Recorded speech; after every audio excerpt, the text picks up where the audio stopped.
Okay, everybody out there that doesn't know, this is the Real Chat Podcast, and this is episode 2.5 because I have to do a recap and get a perspective from my beautiful lady who is a mother and has some things she would like to say. So I would just like to delve backwards into the two of your opinions and statements regarding single mothers raising sons, and I'll answer to that. So, we were talking about earlier with my boy Kyle, and we kind of left it a little vague when we were talking about mothers. And on that topic, we just kind of left it vague to where we were like, they do their best. And I would like to get a perspective from my lady, Losa, on how she feels about that. I feel like saying, well, she did their best, and the kids, they turn out however they're going to turn out. But that's a really strong overgeneralization, because when you say they did their best, they did their best how? Did they have 5 kids, 2 kids, 1 child? Did they have an education? Did they have like cognizance of where they're at mentally and emotionally? Do they seek therapy?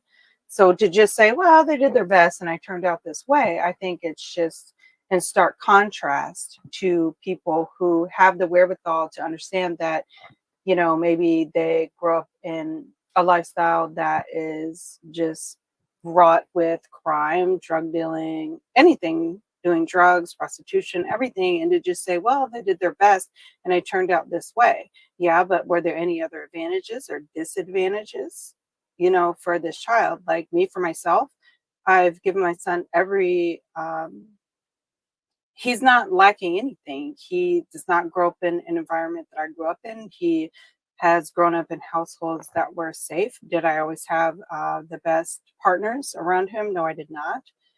Um, am I mentally unstable? No, I'm not.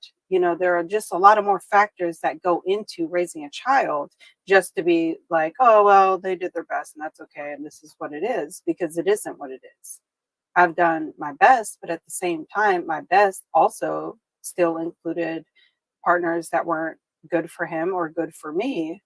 So, saying it kind of comes with a lot of baggage I think it does. behind that. I think it's just difficult to say, like, oh, they did their best. Well, my best for my son is I have 2 college educations. I have kept him, he doesn't live anywhere unsafe, or where there's just a bunch of people that are untowards him, and even moving him to better schools and getting him tutors and doing all these things, he still has issues. So having me, or having someone who's not had an education or grew up much differently, more poorly in every aspect, meaning mentally, emotionally, educationally, and just to put us on the same plane and be like, well, they did their best. So That basically isn't saying you did your best or they did their best and still seeing the struggles that you're facing every day doesn't cut it correct. with saying they did their best I think it's because multifaceted. I think you can't just assign that phrase to all mothers, because not all mothers, there is no such thing as maternal instinct. We like to think there are, but people don't have instinct. So we'll start with that. So where somebody's just trying to survive and they're doing their best for this child, they are not at the same advantage of, say, somebody who grows up in a like rich, lucrative family and they're doing their best, but the kids turn out the same. So just to be like, oh, they did Mhm. their best, that doesn't mean much. I think it's just very vague. So I mean I don't have my boy Kyle on here to intervene with any of this, and that was a conversation we were having on the first part of this episode, and some questions were brought to me, and I value everything that my woman says. I mean, we have great conversations, so I thought it would be a great idea to have her intervene and share some of that, for the viewers out there, because it does make sense. I don't go into detail about all of the struggles that my mother went through, and that's her story to tell. But I'm just very glad, that I can have Losa on here to be able to show her perspective of that, because it is kind of vague when you put a cap on it and just say, oh, they're doing their best, because everyone's going to say that their mother's doing their best. But when you think about all the trauma and the things that you went through with your mother, what does that really mean? I think for me, I work in a field where it is my job to have those hard conversations, but to be caring and loving. That being said, I'm not necessarily soft by nature. It is something that I have to think about every day with my son, where I'm also trying to raise a strong man, but a gentleman. But there's only so much that I can do, even as my best as a mother, having the wherewithal to know that I need to grow my emotional intelligence, that I need to grow my strengths and be able to accept my weaknesses. It's difficult as a female to raise a man, as a man to raise a lady, Hmm. but I just don't think that everybody's best is the same, but it is their best and that's their truth. I just myself when I was listening to that conversation, I just thought there was a whole lot more to be said than to just be like, oh well, everybody did their best and these kids all turned out however they turned out. Well, kind of to the part where, me and Kyle were talking, and my daughter does the same.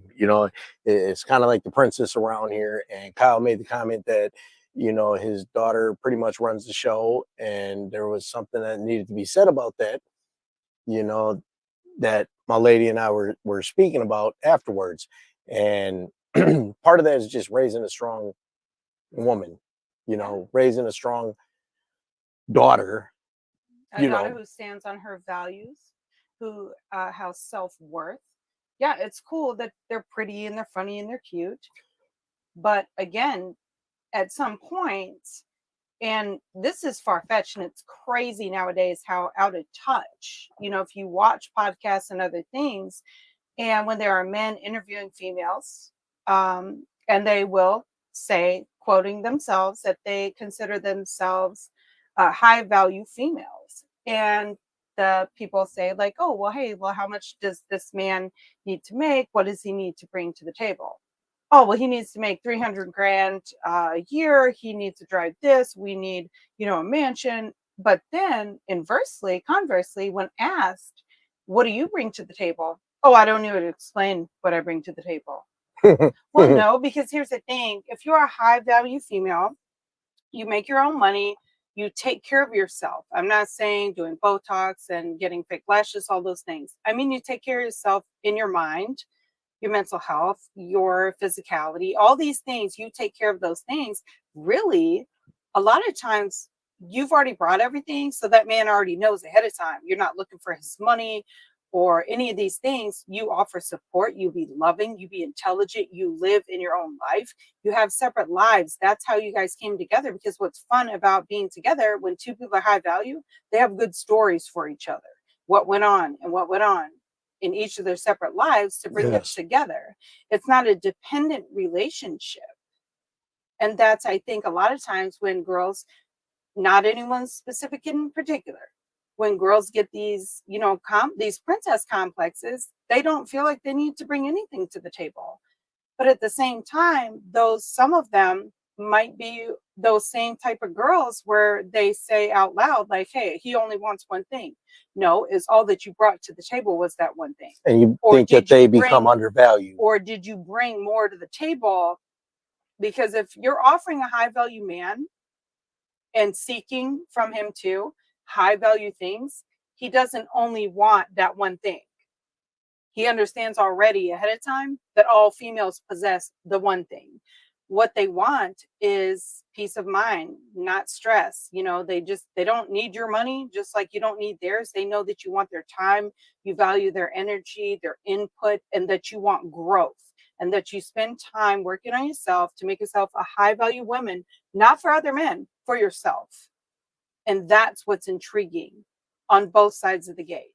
Like, that's what's high value. So it becomes a partnership and not just a sought after relationship that men are looking for one thing and a woman only has one thing to offer. Because I probably explained this before. A lot of times I always mention my woman because and she is definitely breadwinning, determined, dedicated, and we all have our flaws within that. I have my flaws.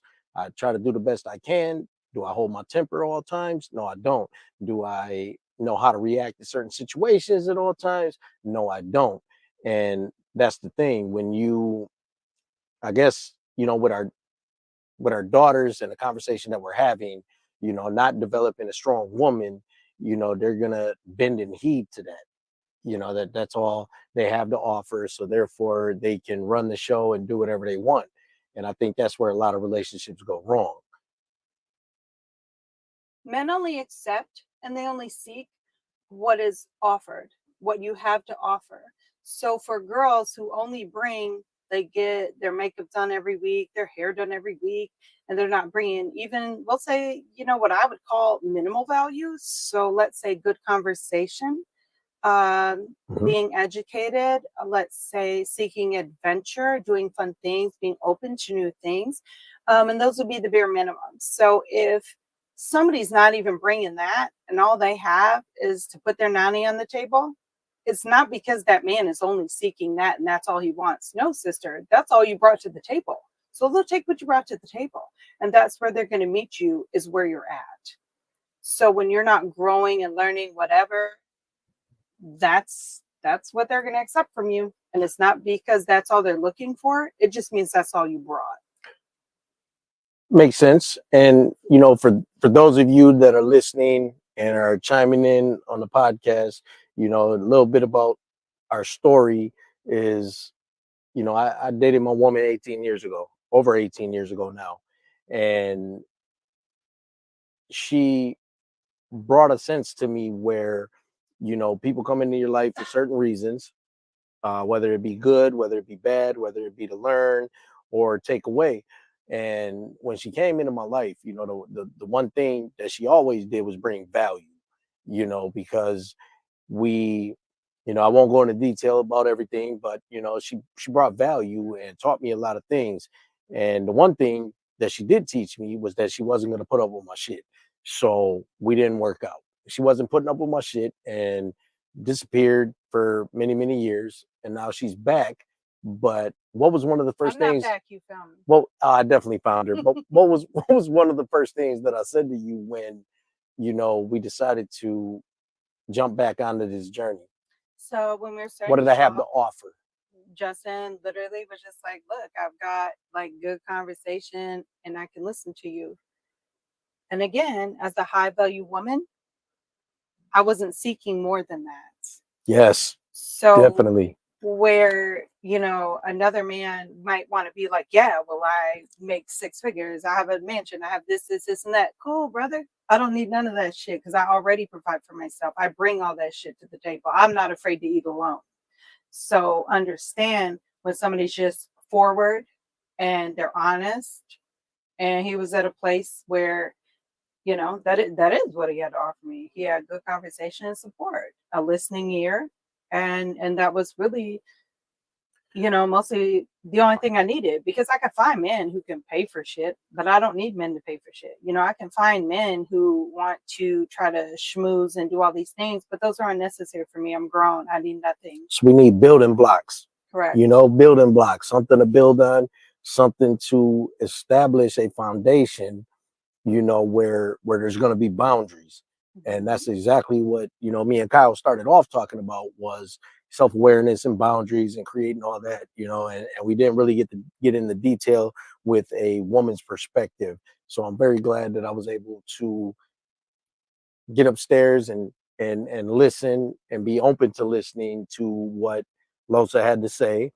And we just wanted to add that on to the half portion of episode 2. And I'm really happy In conclusion, that I you would just joined me with say that. that it's not just me and what I do or whatever. The females that I'm friends with, there aren't a lot of them, but all my friends are my level and better. They strive hard, they're learning every day, and they provide a lot for themselves in the community. So that's all that is. Definitely. And they're mostly hot oh because yeah, they're smart and funny. hey, keep the circle small, but keep the circle supportive and the people that are actually going to push you to do something, you know. And when I started out with Real Chat, it's about both perspectives, both sides of the story. And that's exactly why we were able to come back with a half portion of this episode with my baby, Losa Marie. And for those of you out there that are listening, hit that like and share. So so hit that like and share, and we can talk about the laughing portion of this in the next episode. But thank you for joining in and hearing this last portion.